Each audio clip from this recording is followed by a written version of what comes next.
जय श्री महाकाल, जय श्री केदार बाबा। केदारनाथ में आने की जो खुशी होती है उसका कोई कंपैरिजन नहीं है। जब आप 25 किलोमीटर का ट्रैक करते हो, जो कि लोग कहते हैं 16 बट 16 नहीं है, जब आप बहुत थके हुए होते हो और अगले दिन जब आप सुबह उठ के बाबा के दर्शन करते हो, मतलब मुझे लगता है ये खुशी हम शब्दों में भी बयान नहीं कर पाएंगे।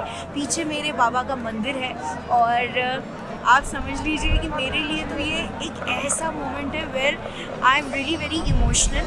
एंड लास्ट टाइम जब मैं लास्ट ईयर आई थी अक्टूबर में 2022 में, मैंने बाबा से यही कहा था कि बाबा प्लीज़ एक बार और बुला लेना और ट्रैक करके आऊँगी, भले ही थोड़ा सा डिफ़िकल्ट होता है। 2023 में नवंबर में मैं आ पहुँची हूँ और बहुत ही बढ़िया माहौल है। भीड़ थोड़ी सी कम है क्योंकि सब दिवाली वगैरह के उसमें लगे हुए हैं, पर नवंबर में ठंड अक्टूबर से ज़्यादा है, बहुत ठंड है और स्नोफॉल्स भी हो रहे हैं। सो आई एम लुकिंग फॉरवर्ड कि शायद यहाँ पे अभी हो जाए। बट अभी सबसे पहले केदार बाबा के दर्शन करेंगे, जिसके लिए इतनी मेहनत की है वो काम सफल करेंगे। बाबा के अंदर दर्शन करने के बाद बाबा के बारे में बहुत सारी बातें बताऊँगी, इस मंदिर के बारे में बताऊँगी जो कि 4000 साल पुराना मंदिर है।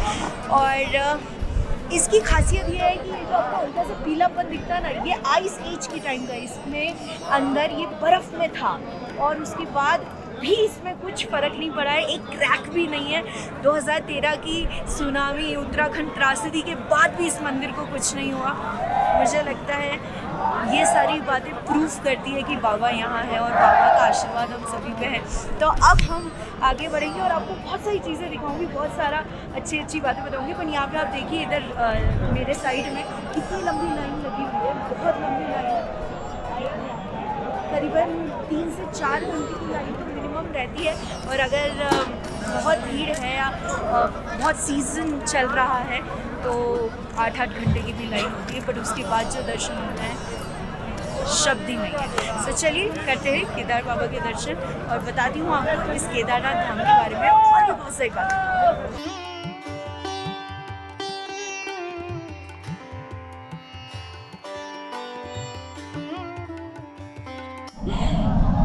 ये है हमारे केदार बाबा का धाम जहाँ पे हम दर्शन करने आए हैं, जय श्री केदारनाथ। और ये जो आप पीछे देख रहे हैं ना, ये है भीमशिला, और उसके पीछे आप जो वैली देख रहे हैं ना, यहाँ पे एक्चुअली चोराबाड़ी ग्लेशियर फटा था और इस पूरी वैली में पानी था। ये सारी जगह आगे की पूरी रामबाड़ा तक पूरी बह चुकी थी, सब तहस नहस हो गया, पर बाबा के मंदिर को क्षति तक नहीं हुई क्योंकि बाबा के पीछे आ गई थी ये भीमशिला और इसने पानी को 2 जगह से बाइफरकेट कर दिया था। ये सब माया है केदारनाथ धाम की, केदार बाबा की। जय श्री केदारनाथ।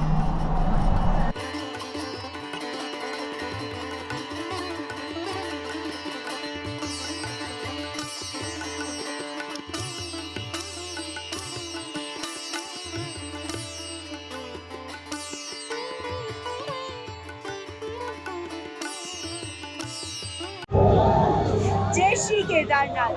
दर्शन करने के बाद मैंने आपको कहा कि मेरे पास शब्द नहीं होंगे वो एक्सपीरियंस को बयां करने के, और आप समझ सकते हैं मेरी आवाज़ नॉस्टैल्जिक हो गई है। और आज क्या दर्शन हुए, मतलब मैं अपने शब्दों में कैसे बयां करूं। मतलब मैंने बाबा को इतने अच्छे से आज देखा, इतना अप क्लोज देखा, उनको घी चढ़ाया, उनको शहद चढ़ाया, उनका खूब सारा आशीर्वाद लिया और मुझे लगता है ये सपना है और मैं सपना देख रही हूँ। ओह माय गॉड, मतलब मैं अपने ना इमोशंस को बयां ही नहीं कर पाऊँगी, मेरे पास शब्द ही नहीं हो। पिछली बार भी ऐसे ही हुआ था कि मैं बोलते बोलते एकदम ऐसी भावुक हो गई थी, जो कि मैं अभी भी हो गई हूँ। मुझे लगता है कि इससे अच्छा कुछ नहीं हो सकता। आप जब इतना स्ट्रगल करके ऊपर आते हो सिर्फ इनके दर्शन करने के लिए, और जब वो दर्शन इतने अच्छे से होते हैं तो आपको लगता है कि इससे ज़्यादा और आज क्या चाहिए लाइफ में। और मुझे रोना आ गया जो कि मेरा बिल्कुल भी प्लान नहीं था। मैंने सोचा था मैं आपको बहुत सारी बातें बताऊंगी इसके बारे में, इस मंदिर के बारे में, जो कि मैं अभी भी बता सकती हूँ। 4000 साल पुराना आइस एज के टाइम का ये मंदिर है। 8वीं शताब्दी में शंकराचार्य जी ने इसका जीर्णोद्धार कराया। और बहुत सारी चीज़ें हैं जो इससे रिलेटेड है, जैसे महाभारत में इसका रेफरेंस दिखता है कि पंच केदार जो है वो पांडव्स ने यहाँ पे इस्टेब्लिश किए थे उत्तराखंड में, जिसमें से ये है एक केदारनाथ धाम पंच केदार में से। और इसकी खासियत ये है कि यहाँ पे शिव जी आए थे महाभारत में, जब कुरुक्षेत्र का युद्ध हुआ था कुरुक्षेत्र में। उसके बाद जब सभी बहुत ज़्यादा ग्लानि में थे, जितने भी पांडव हैं, उनका ये कहना था कि हमने अपने गोत्र की हत्या की है, तो हमें पाप तो लगा है, तो हम शिव जी के दर्शन करेंगे। और शिव जी को ये बात बिल्कुल अच्छी नहीं लगी थी और शिव जी उनसे भाग रहे थे। तो पहले वो काशी गए, शिव जी वहाँ से भी चले गए, फिर वो यहाँ पे केदारनाथ में आए उत्तराखंड में, तो वो यहाँ पे आ गए। और यहाँ पे शिव जी ने सोचा कि मैं बुल्स के बीच में एक बुल बन जाता हूँ और मैं यहाँ पे किसी को पता नहीं चलेगा। पर भीम जो वन ऑफ द पांडव्स थे, उन्होंने ये देख लिया और उन्होंने उनका पीछा करते करते उनकी बैक को पकड़ लिया, उनके हम्प को पकड़ लिया। तो आप जब यहाँ केदारनाथ में आएंगे तो आपको पता चलेगा कि केदारनाथ में सिर्फ बैक है। ऐसे पंच केदार में अलग अलग चीज़ें हैं, जैसे हाथ, मुँह, पर केदारनाथ में सिर्फ बैक है।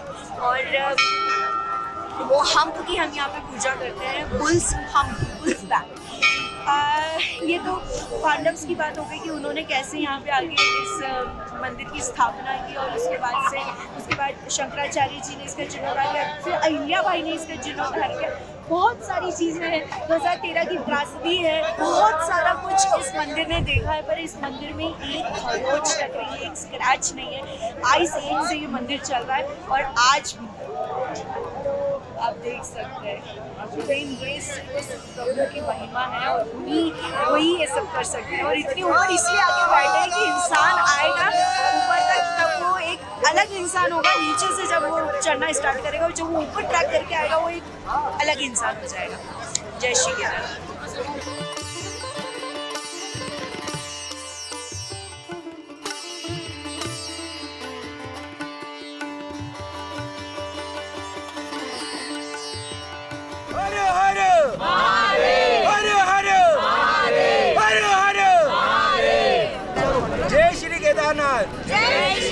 बोलो केदारनाथ बाबा की जय। जय श्री महाकाल। जय महाकाल।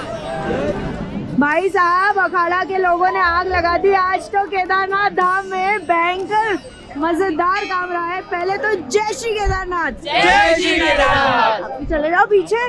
कैसा रहा? पहले तो मेरा एक्सपीरियंस कैसा रहा? Wonderful experience ma'am. अभी आंखों में आंसू आ गए इस बार भी। सर आपका पहली बार है ना? कैसा रहा? डन है?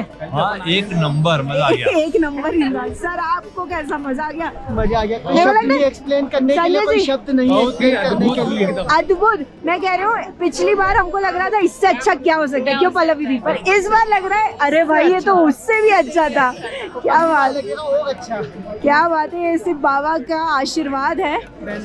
जय श्री केदारनाथ। जय श्री केदारनाथ। जय श्री महाकाल। जय श्री महाकाल।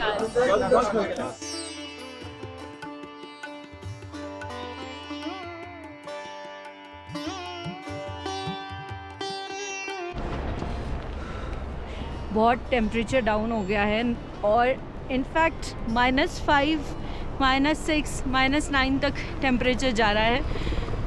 केदार बाबा के दर्शन तो हो गए, पर यहाँ पे अब हम एक जो बहुत इम्पॉर्टेंट दर्शन करने वाले हैं वो हैं भैरव जी के मंदिर के। थोड़े से इंक्लाइन होकर आपको ट्रैक करके ऊपर जाना पड़ता है, पर इट इज़ वेरी इंपॉर्टेंट। ऐसा कहते हैं केदार बाबा के दर्शन पूरे ही नहीं होते अगर आपने भैरव जी के दर्शन ही नहीं किए। और इस मंदिर की भी ये मान्यता है कि ये जो 6 महीने देव सोते हैं और वैली खाली होती है, जब केदारनाथ भगवान यहाँ नहीं होते हैं तो भैरव बाबा यहाँ पे ध्यान रखते हैं इस वैली का पूरा। मेरी थोड़ी सांस फूलने लगी क्योंकि यहाँ एल्टीट्यूड पे, हाइट पे ऑक्सीजन की बहुत प्रॉब्लम आती है।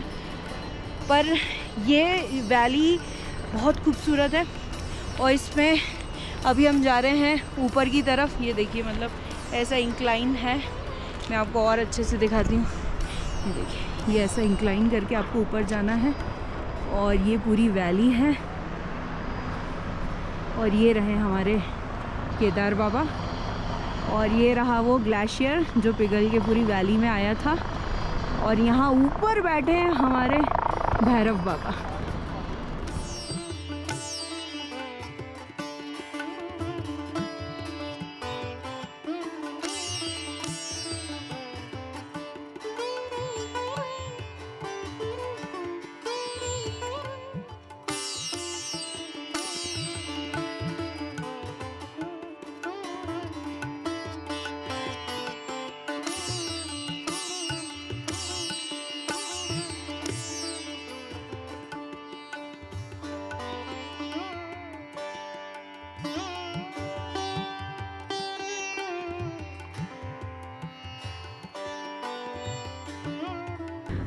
अब बाबा जब बुलाएंगे मैं वापस आऊँगी और फिर उसी समय फिर वापस व्लॉग बनाऊँगी. बट द थिंग इज़ कि this is my second time and मुझे अभी भी मेरा मन ही भरा है. मुझे ऐसा लगता है कि यहाँ और कितने दिन रह के कितना ज़्यादा बाबा के दर्शन कर सकें. But I will always say if you are a person, religious person, you are a tracking person, anything, you should come to this place. This is heaven on earth.